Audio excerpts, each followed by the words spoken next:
Se você tem a sua Bíblia nessa noite, por favor, abra comigo ao livro de Daniel, capítulo 5. Daniel, capítulo 5. Vou começar com a primeira palavra do primeiro versículo. O grande profeta do Antigo Testamento, Daniel, diz assim na Bíblia: o rei Belsazar deu um grande banquete a 1000 dos seus senhores e bebeu vinho na presença dos 1000. Havendo Belsazar provado o vinho, mandou trazer os vasos de ouro e de prata que Nabucodonosor, seu pai, tinha tirado do templo que estava em Jerusalém, para que bebessem neles o rei, os seus príncipes e as suas mulheres e concubinas. Então trouxeram os vasos de ouro que foram tirados do templo da casa de Deus, que estava em Jerusalém, e beberam neles o rei, os seus príncipes e as suas mulheres e concubinas.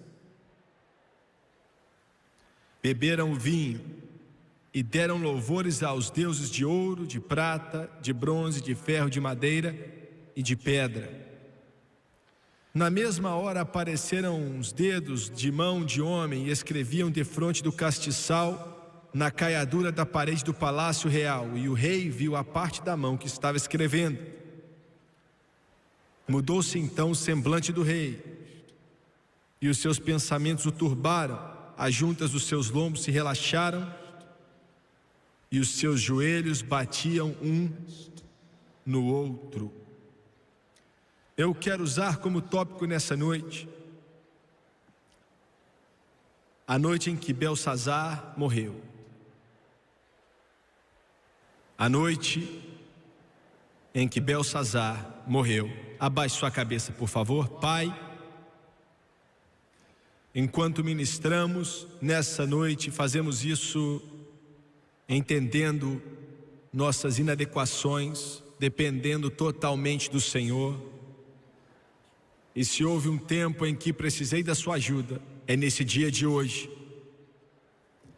Me ajude a diminuir para que o Senhor sempre aumente, o meu Senhor.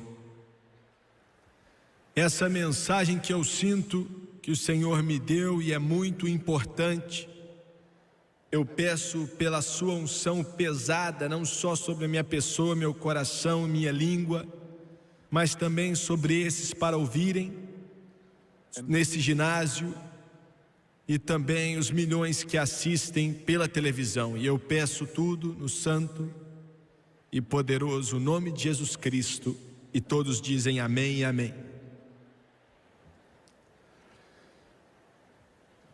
Eu creio que Deus falou comigo nos últimos meses e me disse que os dias que estão por vir nesse grande país, os Estados Unidos da América, serão um dos tempos mais perigosos que nossa nação já conheceu. Pela primeira vez na história desse país, estamos enfrentando um adversário no Kremlin que nós não entendemos. Nós sempre entendemos os outros que estavam lá. Nossos líderes sabiam quem era Joseph Stalin, ainda que o Roosevelt não queria acreditar. Sabia como era o Khrushchev, sabiam como era o Brezhnev, sabiam o que o Cherenko era e o Andropov era também. Mas eles não entendem o Gorbachev. Ele não veio do mesmo mover que os líderes do Kremlin no passado vieram. Ele é o mestre da propaganda. A América, pouco mais de uma década atrás, experimentou uma palavra que nós ainda não conhecíamos, uma palavra em francês que se chama détente. Debaixo de détente, os russos foram crescendo cada vez mais e nós fomos ficando mais fracos. Mas o détente vai chegar no seu ponto principal daqui a alguns anos, se Jesus tardar, como nunca apareceu como antes. E vai se tornar a arma principal no arsenal russo, maior até mesmo que os poderosos mísseis e o seu armamento de tanques e todos os outros armamentos que eles têm. Détente, através de paz, através de elogios, através de bajulações, através daquilo que parecem ser concessões, mas são um pouco mais do que o erro, a América vai ser colocada para dormir. E vai ser os tempos mais perigosos que esse país já experimentou. Eu posso dizer mais sobre isso, mas não vou. Existe muita similaridade entre a Babilônia antiga e os Estados Unidos de hoje. A Babilônia era o mais rico, o mais poderoso, o mais forte, mais influente dos reinos do mundo naquela época, maior até qualquer outro reino que já existiu, por causa da sua grandeza e da sua influência. A Babilônia, Daniel chamava de cabeça de ouro.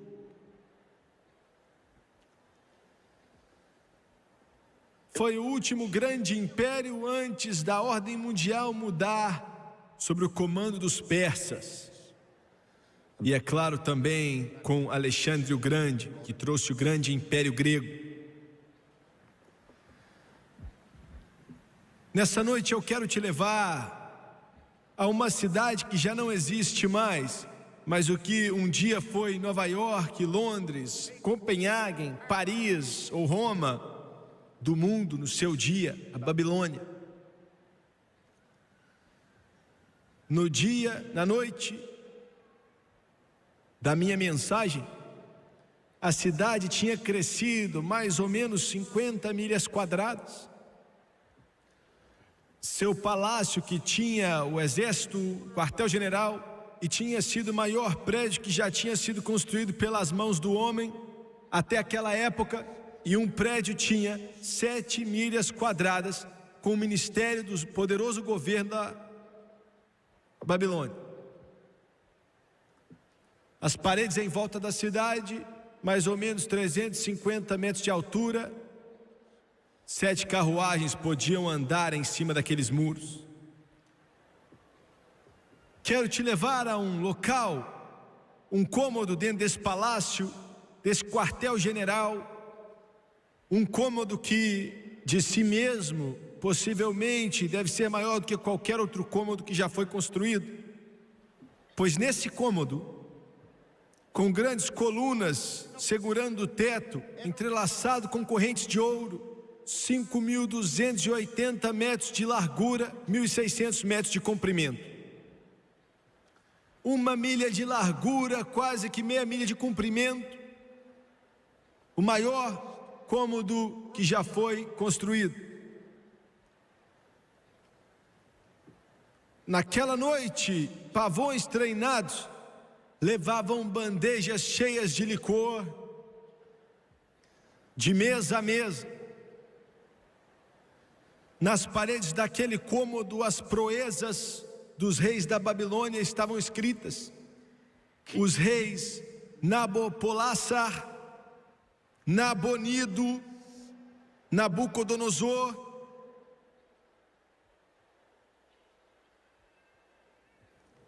Nessa noite aqui, uma orquestra de 32 mil pessoas estavam tocando. Centenas de pessoas, quase que enchendo aquele cômodo. 32 mil músicos tocando ali, naquela ocasião tremenda. Saindo um pouco daquele cômodo estava a torre do deus Baal. Por isso o nome Baal-Shazar. Os deuses deles eram Nebo e Baal. Nessa torre do deus Baal, ela tinha 350 pés de altura, uma casa onde havia um deus de impérios diferentes, aonde a Babilônia tinha conquistado. Quando conquistaram Judá e entraram naquele templo, aquele prédio que Deus deu a direção diretamente para Davi e construído por Salomão. Não encontraram um Deus ou ídolos ali, não encontraram bezerros de ouro, não encontraram nenhuma pilastra sagrada, não encontraram nada que fosse um ser adorável, só encontraram um cômodo. E a tradição judaica nos diz que a Arca da Aliança tinha sido removida daquele cômodo quando eles já sabiam que os exércitos de Nabucodonosor estavam chegando. A tradição judaica diz que até hoje em dia a Arca da Aliança está escondida em algum lugar, em uma caverna de Israel. E não sobrou nada senão utensílios feitos de ouro que tinham estado no santo lugar, e isso eles levaram. Nessa noite mencionada aqui, foi uma noite de festividade, uma noite de um esplendor tão grande, uma noite de uma afluência tentando cobrir a efluência. Belsazar era o rei. Na verdade, ele era o segundo comandante do seu pai, Nabopolassar. Seu pai tinha sido derrotado no campo de batalha. Belsazar estava no comando, mas sem problema algum. Belsazar ordenou que a cidade, que era a mais inconquistável da face da terra inteira. E a Bíblia nos diz, nessa noite específica, que o rei Belsazar fez uma grande festa para os seus senhores e bebeu com aquelas pessoas. É a mesma coisa. Nós parecemos estar com a opinião que não há dificuldade, não há problema. Somos a nação mais forte na face da terra, mais rica na face da terra, tudo vai dar certo. A América está brincando e ainda assim, esses são os tempos mais perigosos que nosso país já passou por eles. É mais perigoso do que, até mesmo do que os dias mais terríveis da Segunda Guerra Mundial. É mais perigoso do que a Guerra da Coreia, é mais perigoso do que o Vietnã e o conflito que aconteceu ali. Porque as forças que estão vindo contra esse país não são tanto os poderes comunistas que acabei de mencionar, porque eu realmente acredito que aquilo que está destruindo essa nação não é o grande comunismo. Nosso perigo realmente não vem por detrás das paredes do Kremlin, ainda que o perigo esteja lá. Eles nos odeiam com paixão. A única coisa que está entre o domínio mundial, do comunismo mundial, é os Estados Unidos da América e o todo-poderoso Deus. Mas esse não é o perigo verdadeiro. Se tivessem o poder, fariam isso, mas esse não é o perigo verdadeiro. O verdadeiro perigo na América é o pecado e a zombaria e a sujeira que está sobre essa nação, enquanto está como um esgoto no coração da nação.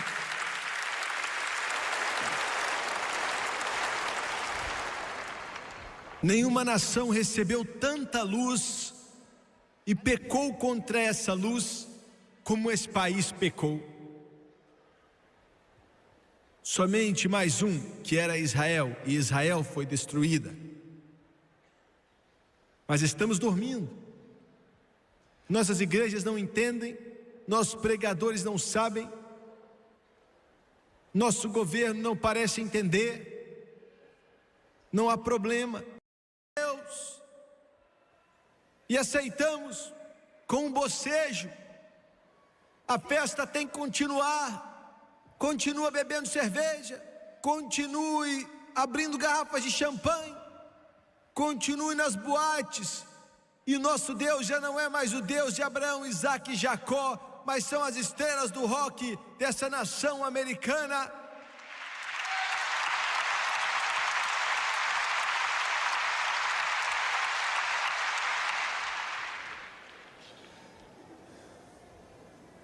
A cada 63 segundos nos Estados Unidos, alguém tenta cometer suicídio. A cada dia que passa, 16 mil adolescentes tentam cometer suicídio. Somente 3 obtêm êxito, mas que perca. Todos os dias, 16 mil que têm uma dor em seu coração, que estão machucados por dentro, que não têm uma solução, estão sozinhos e não sabem para onde fugir. 16 mil adolescentes tentam cometer suicídio. Mas a festa tem que continuar. Comemos, bebemos, e nossa nação está perto de receber um julgamento, mais do que antes. A Babilônia estava brincando, a América está brincando. A Bíblia diz que Belsazar deu um grande banquete a 1000 de seus senhores e bebeu vinho na presença dos 1000. A Babilônia estava bêbada naquela noite, a América está bêbada. Você entende que nessa nação aqui hoje existem quase 30 milhões de alcoólatras?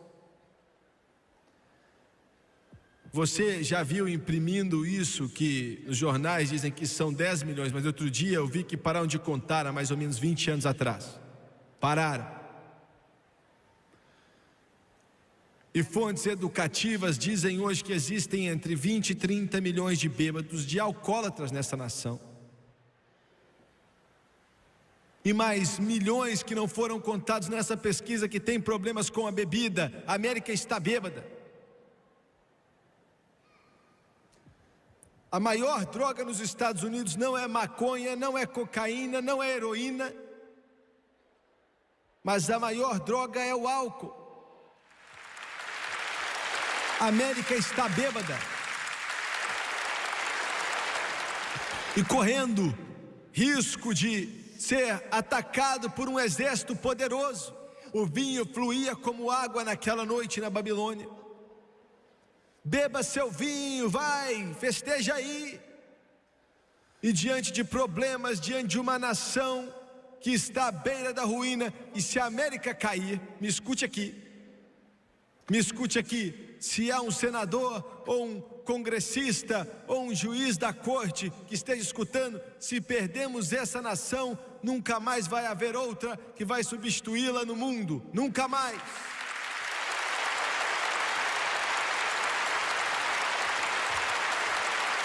Estamos perdendo a nação, estamos perdendo essa nação, estamos perdendo essa nação. Nosso Deus passou a ser a educação. Nossa deidade se tornou Harvard, Yale, Princeton, Columbia. Você ouviu bem? Aonde riem, zombam e fazem chacote, criticam a Bíblia, zombam da palavra de Deus.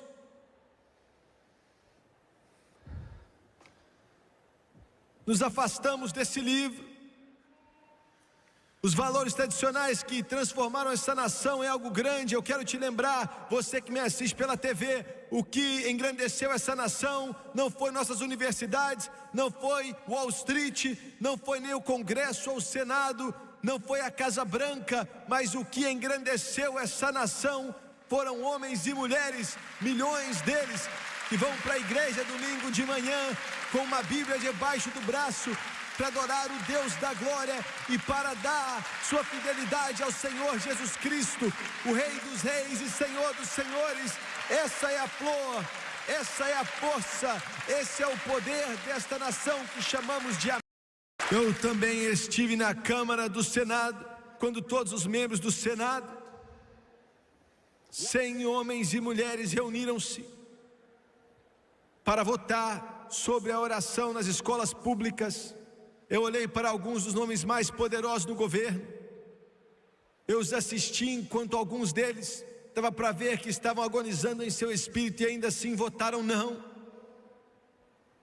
Não, porque enganado, confuso, separação entre igreja e Estado. Quero te lembrar, nossos fundadores nunca tiveram a intenção que esse Estado fosse separado de Deus, Senhor.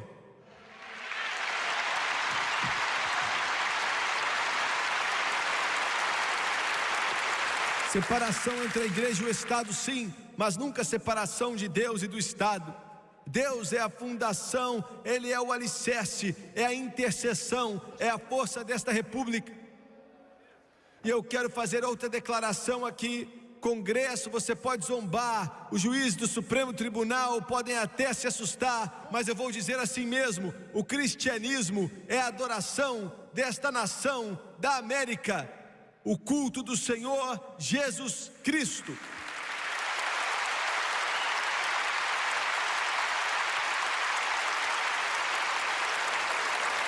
Esse não é um país do Islã, esse não é um país do budismo, esse não é um país do confucionismo, ou shintoísmo, ou ateísmo, ou humanismo secular. Mas é um país, uma nação sob Deus, glória a Deus, que adoram o Senhor Jesus Cristo. O cristianismo, o cristianismo, cristianismo, cristianismo, cristianismo, cristianismo. Seguidores de Jesus Cristo. E é por causa disso que isso por si só tem proporcionado o maior grau de liberdade que qualquer nação já conheceu. Liberdade para os muçulmanos adorarem a Maomé se quiserem.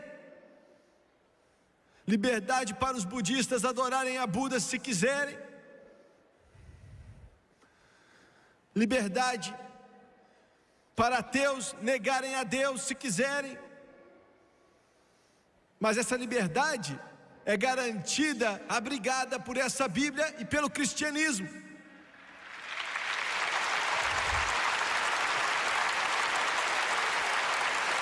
Você pode dizer: eu não entendo, não sei onde você quer chegar. Vá para a Arábia Saudita, vá para o Irã, vá para o Iraque, vá para a Líbia e tente adorar a Jesus Cristo e fazer o culto em uma rua. Lá não existe liberdade. Vá para a Rússia hoje, que não tem Deus, e tente fazer um culto na rua, construir uma igreja, ou adorar a Jesus Cristo, ou fazer um culto como esse. Não é possível.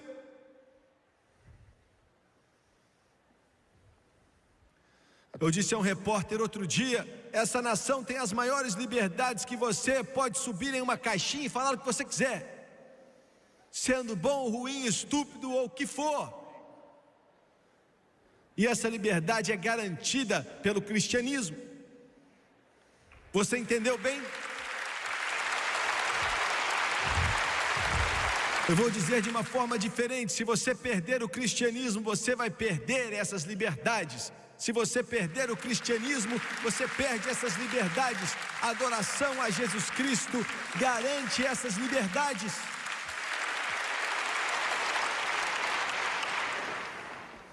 Mas a América está bêbada. Bêbada. Eu tenho três palavras a respeito desse problema nesse país. E no mundo, né? Porque na verdade esse programa passa em mais de 70 países do mundo. 3 declarações que quero fazer. Primeiramente, se você é um alcoólatra, um desses 20 ou 30 milhões que acabei de mencionar nesse país, fora só Deus sabe quantos estão em outros países do mundo. Você é um bêbado. Eu quero te chamar de alcoólatra. Dizem que você está doente, mas você sabe que é um bêbado. Todos os instantes você fica pensando em beber, vivendo de um drink ao outro. E eu nunca experimentei álcool, nunca experimentei uísque, cerveja, vinho, nada, nunca experimentei nada dessa forma. Quando eu estava crescendo, menino, eu nunca vi nada disso na minha casa, nunca vi meu pai ou a minha mãe beberem nenhum tipo de bebida alcoólica na minha vida inteira. Mas eu quero dizer algo para você que está preso pelo álcool. Eu não tenho nenhuma palavra de condenação para você. Isso pode soar estranho vindo desse pregador. Você pode estar sentado aí nesse quarto de hotel, talvez na sua casa, e você já bebeu todo o seu dinheiro. Sua família está passando pelo inferno, você mesmo está vivendo no inferno, sentado aí, tudo é um desperdício, está escuro, você está com medo, tremendo. Talvez você tenha uma garrafa de cerveja na mão, talvez você tenha uma taça de uísque na sua mão agora. Jesus está pronto para quebrar as correntes, para libertar da prisão, para te libertar. Em um momento o poder dele pode fazer isso. Em um instante ele pode quebrar essa corrente. Não, você não está doente, é o pecado. E você precisa resolver esse problema. Você só pode resolvê-lo na cruz, aonde a mancha de sangue que veio do corpo do nosso Salvador, do Filho de Deus. E ele pode te libertar. Venham pecadores, perdidos e sem esperança, o sangue de Jesus pode te libertar, pois ele salvou o pior de vocês, quando ele salvou o pecador como eu. Sim, eu sei, o sangue de Jesus pode libertar o pior do pecador. Sim, eu sei, o sangue de Jesus liberta o pior do pecador. Minha segunda palavra para vocês que são cristãos: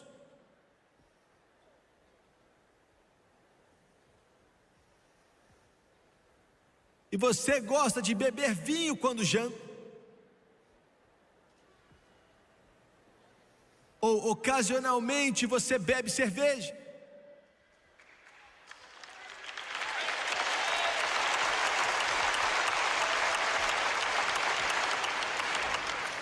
Quero te lembrar, em caso de você ter esquecido, que o álcool já acabou com mais lares, assassinou mais seres humanos, acabou com mais vidas, colocou mais crianças para passar fome, começou mais guerras, atrapalhou várias carreiras, atrapalhou vários casamentos, já trouxe mais crimes, já enviou mais almas para o inferno, ou atrapalhou mais vidas do que qualquer outro fator na face da terra. E quando um cristão toma um só gole, ele está votando a favor de todos os lares que foram quebrados, as vidas destruídas, os sonhos quebrados. Ele está se declarando ser a favor de todo o inferno e todo o terror que o alcoolismo causou pelos séculos. Quando você toma um gole, você está dizendo que é a favor de tudo aquilo que o álcool representa no mundo, tudo aquilo que o álcool representa através do diabo e através do inferno.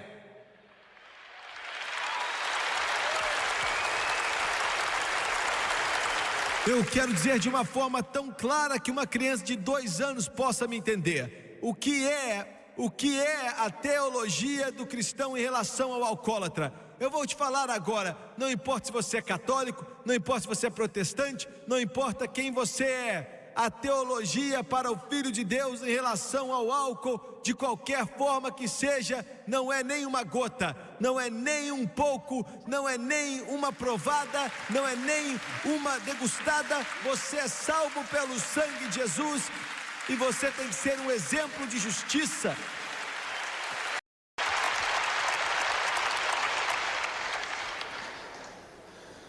Quando o assunto, minha terceira palavra, é para pregadores.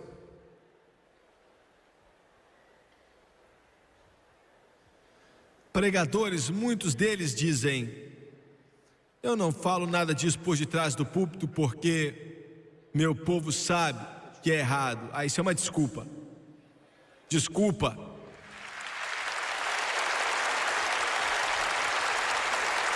Vamos ser sinceros, você está tentando defender os seus santos que bebem.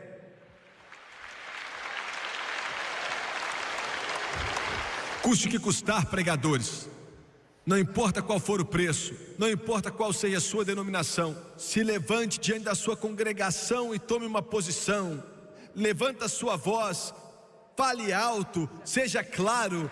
Quando aqueles jovens que o álcool detonou a vida deles escutarem essas palavras dos seus lábios, vão saber o que a Bíblia e a palavra de Deus diz. Não tenha medo, seja corajoso, seja ousado. E se você não tem certeza sobre o álcool, tire seu colarinho daí e saia do púlpito e diga à sua igreja que você não é homem o suficiente para ser um homem de Deus e se levantar pela justiça.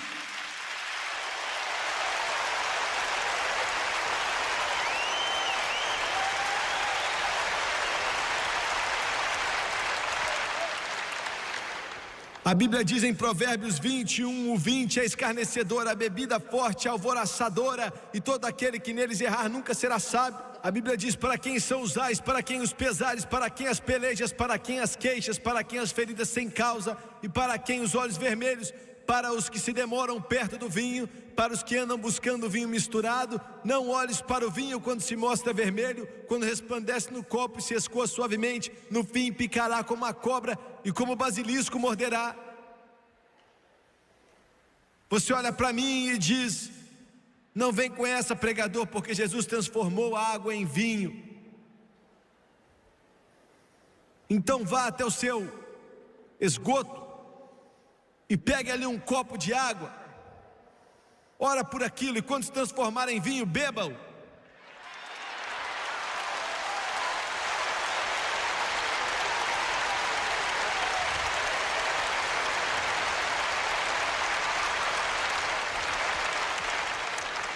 A América está bêbada, Babilônia estava bêbada e a América está bêbada. A América está parcialmente bêbada porque a igreja errou. Em terceiro lugar, a Bíblia diz que Belsassar mandou trazer os vasos de ouro e de prata que Nabucodonosor, seu pai, tinha tirado do templo que estava em Jerusalém, para que bebessem neles o rei, os seus príncipes, suas mulheres e concubinas. Então trouxeram os vasos de ouro que foram tirados do templo da casa de Deus que estava em Jerusalém, e beberam neles o rei, seus príncipes, suas mulheres e concubinas. Beberam vinho e deram louvores aos deuses de ouro, de prata, de bronze, de ferro, de madeira, de pedra. Me escute. Por que Belsassar não disse aos seus servos: vá buscar alguns deuses dos assírios ou dos amonitas? Vá buscar os deuses dos jebuseus ou dos egípcios. Vá buscar o deus Ra, ou Moloque, ou Baal. Não, ele não pediu por isso. De propósito ele disse a eles: pegue aqueles vasos que saíram daquele templo lá em Jerusalém. Por quê? Porque no coração do homem, toda essa tolice, tudo isso que eles adoram, até os comunistas que dizem que não existe Deus, de vez em quando eles dizem que se Deus permitir. Até mesmo os humanistas seculares dizem que não existe Deus, diz que o homem é Deus. É um disfarce, é uma farsa, é uma fachada. Lá no fundo eles sabem que existe um Deus. Eles sabem que existe um Deus. Belsassar adorava o deus Baal. Belsassar adorava o deus Nebo. Mas dentro dele ele sabia que o Deus dos israelitas era Deus. Ele blasfemou de propósito. Blasfemou. A América nessa noite está blasfemando. As igrejas têm falhado, não todas.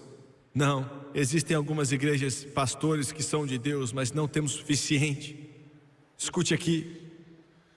Em uma pesquisa feita há pouco tempo atrás, quase 50% de todos os conselheiros pastorais dizem que sexo fora do casamento não é moralmente errado, apesar de ensinamentos de longas datas contra tais praticadas entre as religiões tradicionais. Então eles disseram: G. Sidney Buchanan, na Universidade de Houston, é um professor de direito, fez uma pesquisa de um âmbito nacional com 950 professores nos departamentos de religião de faculdades e universidades e conselheiros do Diretório de Associação Americana de Conselheiros Pastorais. Por mais chocante que possa parecer, Buchanan encontrou que dos 51% dos que responderam ao seu questionário, quase a metade, eles são pregadores, professores de religião, professores da Bíblia. Quase a metade sentem que as relações homossexuais não são imorais, e 16% acham que o adultério é admissível. E quase todos os que responderam eram pregadores. A teologia foi a sua principal área de estudo. Esse é o problema deles. A teologia é a sua principal área de estudo ao invés de Jesus Cristo.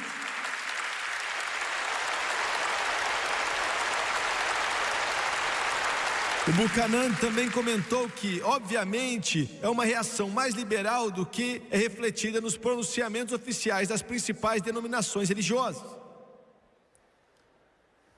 E dos números quase iguais de conselheiros e professores que responderam ao questionário, suas afiliações religiosas são categorizadas como as seguintes. Escute: católicos romanos 18%, metodistas 15%, batistas 13%, presbiterianos 11%, igrejas de Cristo 9%, luteranos 8% e 5% episcopais. Deus me falou: você pode dizer, sou um cristão, mas não quer dizer nada hoje em dia. Vou à igreja, não quer dizer nada hoje em dia. É melhor você começar a avaliar o lugar aonde você vai na igreja, o que está sendo ensinado por detrás daquele púlpito.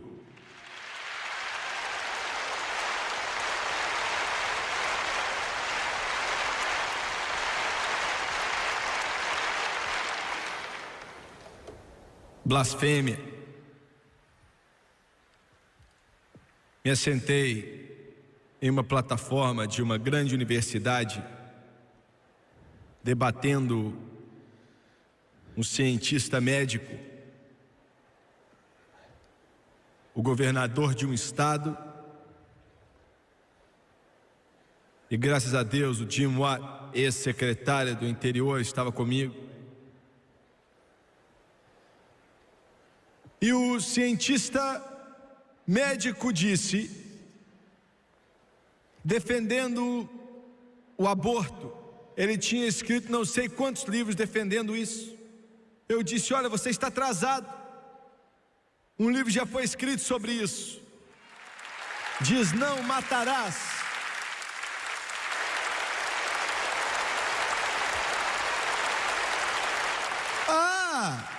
A senhora que argumentou o caso perante a Suprema Corte de Roe v. Wade também estava lá.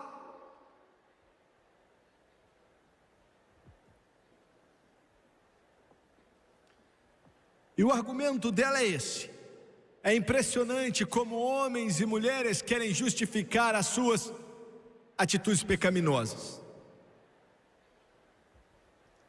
Ela disse: as populações do mundo estão explodindo e nós temos que encontrar alguma maneira de reduzir os nascimentos. E temos que instituir um controle de natalidade. Eu disse: acho que assassinato é a maneira então. Mas escute, esse argumento é tão estúpido. Eu vou te falar por quê. As nações do mundo, para que possamos olhar e dizer: estão nascendo muita gente ali, as pessoas não são o problema. Os bebês não são o problema. O problema da nação é o pecado, e do mundo também.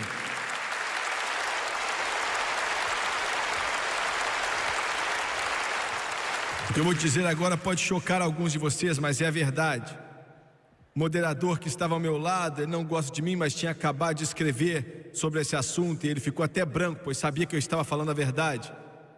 Se a tendência atual a respeito do aborto continuar no mundo, e se Jesus tardar, e se nossas nações no mundo não cometerem algum tipo de suicídio, a aparência do mundo daqui a 100 anos você não vai conseguir reconhecer. Literalmente vamos nos assassinar. A população e seu crescimento nos Estados Unidos de agora é quase que zero. Na Alemanha Ocidental, o crescimento populacional é negativo. Eles dizem que na Alemanha Ocidental, se a tendência continuar, daqui a 100 anos não haverá Alemanha Ocidental.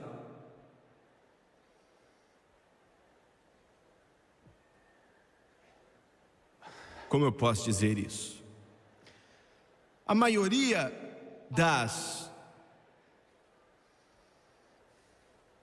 pesquisas de desenvolvimento, as invenções,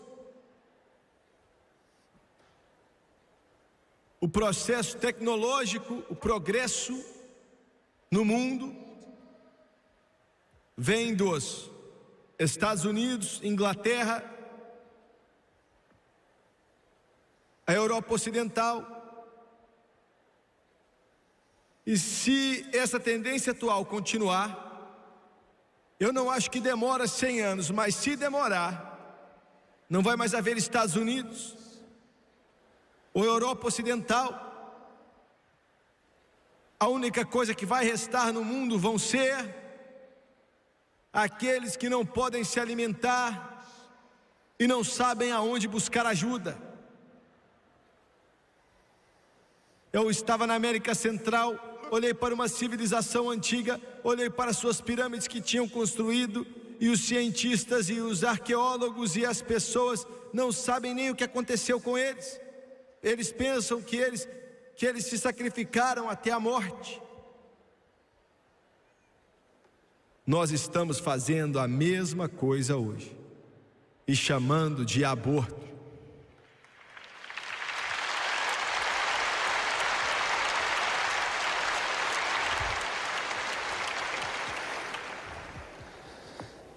O que eu disse é difícil dizer, é difícil demais. Mas quando você vai contra este livro, não há mais nada senão morte. A América, como a Babilônia, está blasfemando. E por último,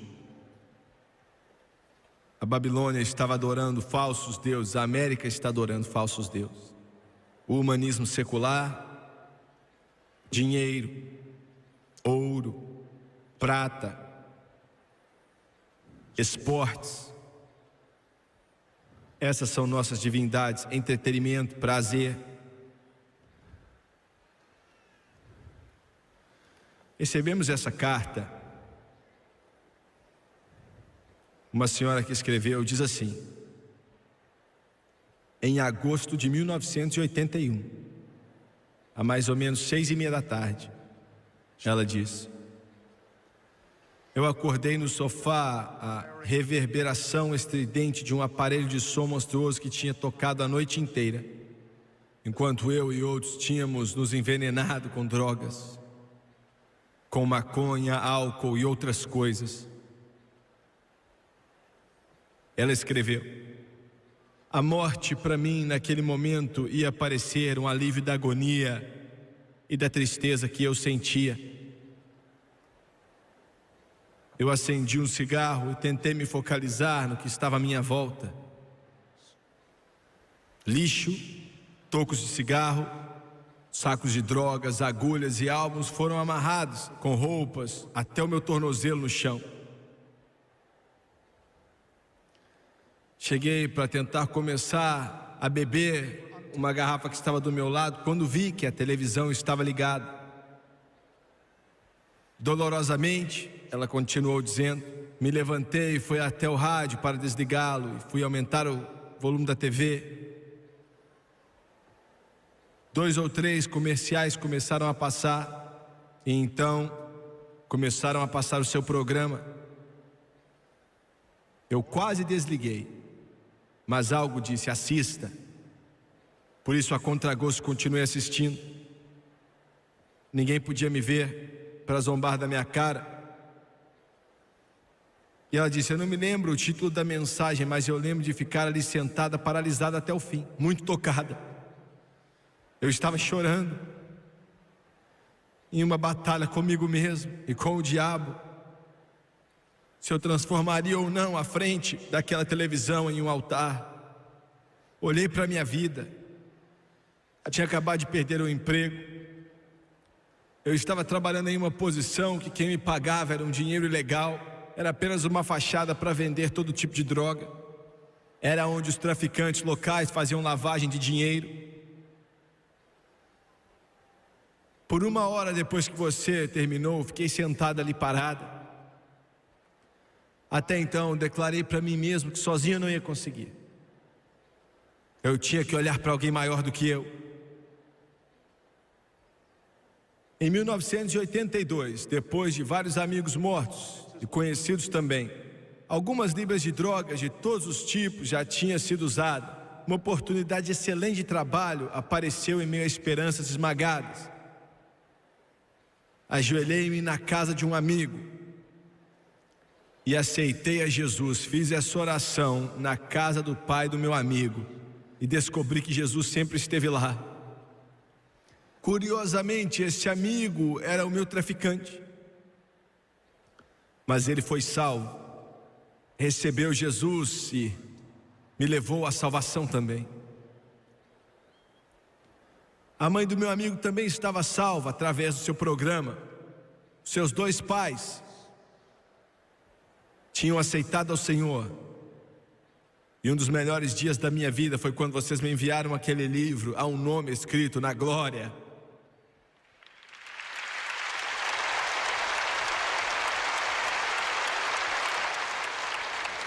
E é o meu. E descobri, Jimmy Swaggart, ele estava lá o tempo todo.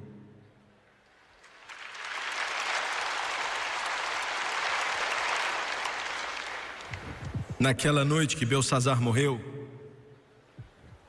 aquela foi sua última noite, sua última bebida, sua última blasfêmia. A América ainda tem tempo.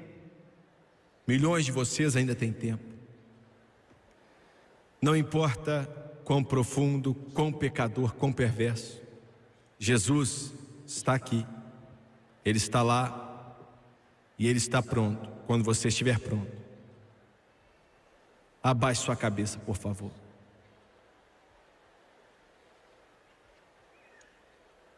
Pai Celestial,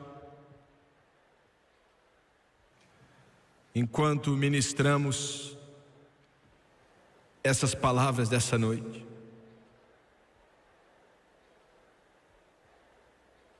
quantos estão assistindo, quantos que estão aqui estão perdidos, estão se desviando, estão fugindo, mas o Espírito Santo está dizendo a eles agora: volte para casa.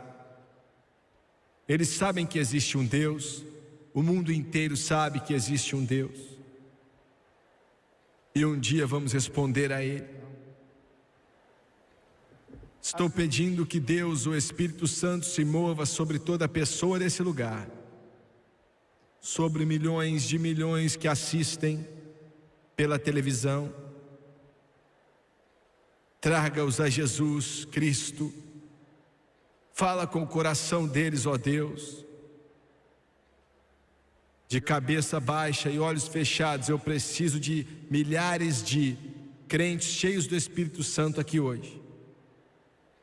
Preciso que você creia em Deus comigo, que uma poderosa convicção venha sobre esse lugar. Escute aqui, meu irmão, estamos próximos do fim. Me escute, estamos próximos do fim. O fim está para ser escrito. O mundo está se pondo e não está para nascer de novo nesse mundo antigo. O Armagedon não está distante. O espírito do anticristo já está aqui. O Senhor está dizendo ao seu povo: se prepare, ande rápido, entre na arca, o céu está escurecendo, o dia do julgamento está chegando. Quantos aqui nesse coliseu, aqui na parte de cima, com centenas e centenas de pessoas que estão orando para você, quando você orar, crê em Deus pelos milhões que estão assistindo pela televisão. Por favor, enquanto estamos agora abrindo o altar para o mundo inteiro, quantos aqui na parte de cima, Jimmy Swaggart, não estou vivendo bem, dentro do meu coração eu sei que preciso de ajuda, preciso da ajuda dele, e ele está falando comigo agora, eu estou sentindo, eu sei. Você pode orar por mim, eu não vou te envergonhar, te prometo. Levante sua mão agora, ore por mim. Veja sua mão, ali tem outra mão aqui, outra mão ali, outra e outra e outra. Continue levantando, lá na parte de cima, levante a mão. Muito obrigado. Nas arquibancadas, quantos de vocês levantam suas mãos para dizer: eu não estou vivendo bem, preciso de Deus? Olhe uma mão ali, eu quero que todos se levantem, por favor, todos de pé.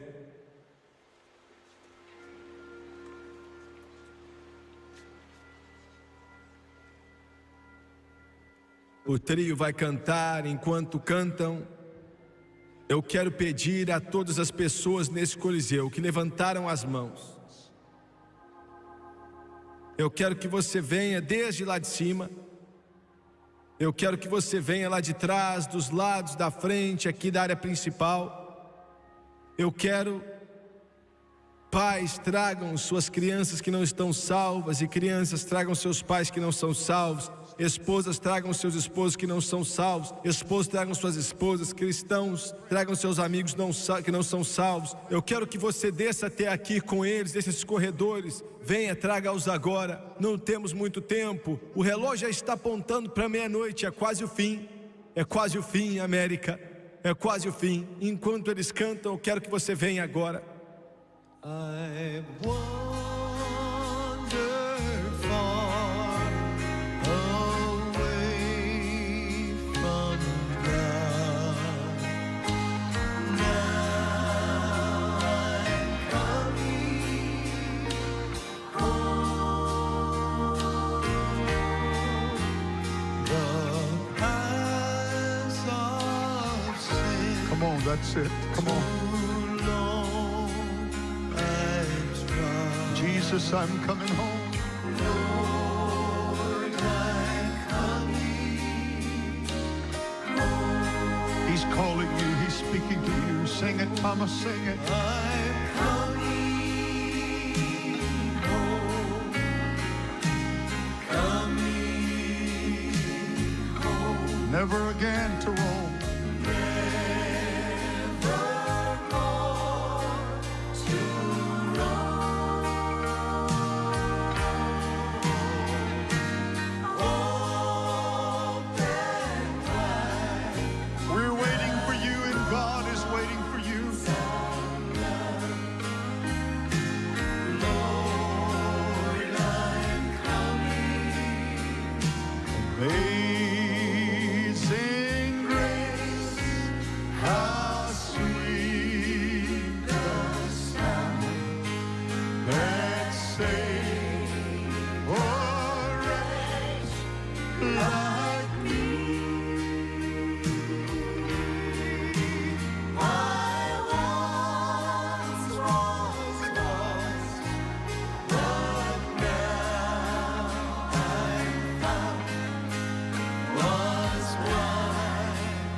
Just one more time. When we've been there, when we've been there 10,000 years, bright shining as the sun, we've known last days.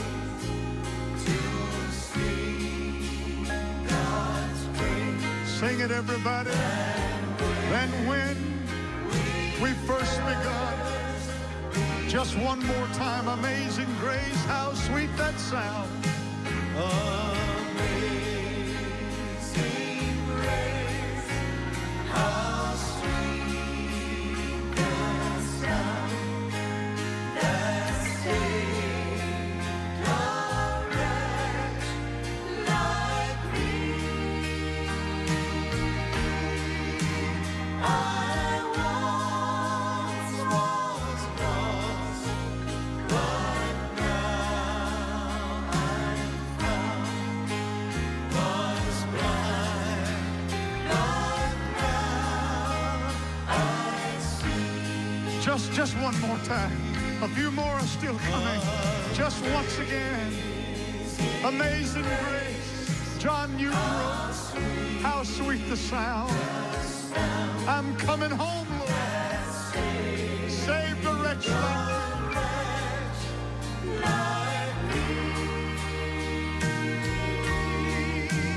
I once was lost, but now I'm found. Was blind, but now I see. Eu quero que você olhe para o irmão Suega por um instante, por favor. Vocês pela televisão, olhem para mim rapidamente. Eu creio que Deus falou ao meu coração. Eu creio que Deus falou comigo e disse que se você se arrepender, não é uma mensagem nova, é a mesma que João Batista pregou, a mesma que Jesus pregou. Se arrependa, pois é chegado o reino dos céus.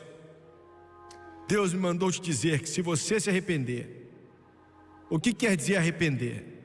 Quer dizer dar a volta, virar as costas para aquilo que é do mal e virar a sua face para Deus.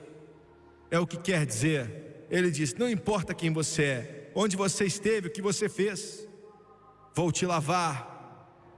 Ainda que seus pecados sejam vermelhos como a escarlata, ainda que eles sejam vermelhos como o carmesim, vão ser brancos como a lã. Nessa noite você veio não para uma religião, não para uma teoria, não para um dogma, não para uma doutrina, mas você veio para uma pessoa. Não é o Jimmy Swaggart, esses aqui ou aqueles lá, mas veio para Jesus Cristo, o Rei dos Reis e Senhor dos Senhores.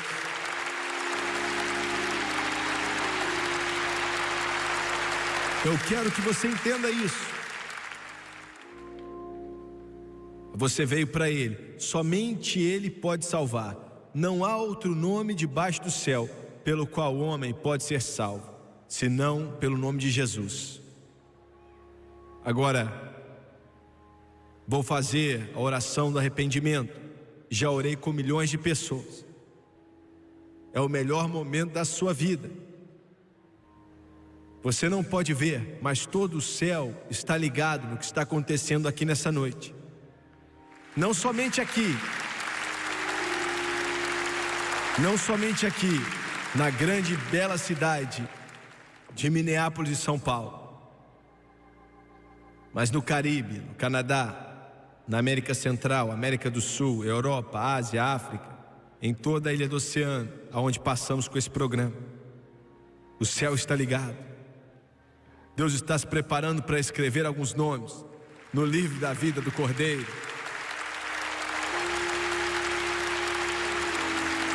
Daqui a alguns instantes vai acontecer uma festa lá nos céus, porque você aceitou a Jesus, e foi para isso que Ele morreu. Abaixe sua cabeça, por favor, e feche os seus olhos. Eu quero que você repita isso comigo. Eu quero que você creia, porque você vai aceitar a Jesus em seu coração. Vamos orar. Querido Deus do céu, perdoe os meus pecados. Como tenho vivido, as coisas que fiz, pela rejeição, a rebelião e a desobediência. Perdoa-me, limpa-me e lava-me com o teu sangue precioso de toda injustiça. De acordo com tua santa palavra. Romanos capítulo 10, versículos 9 e 10. Com a minha boca eu confesso Jesus Cristo como Senhor da minha vida. Em meu coração eu acredito, sim, pela primeira vez, eu acredito que Deus ressuscitou a Jesus dentre os mortos e Ele vive. O poder que ressuscitou Ele dentre os mortos muda a minha vida agora. Eu creio, eu aceito Jesus Cristo como meu Salvador, por agora e para sempre, e de acordo com sua palavra, que é a lei, eu estou salvo.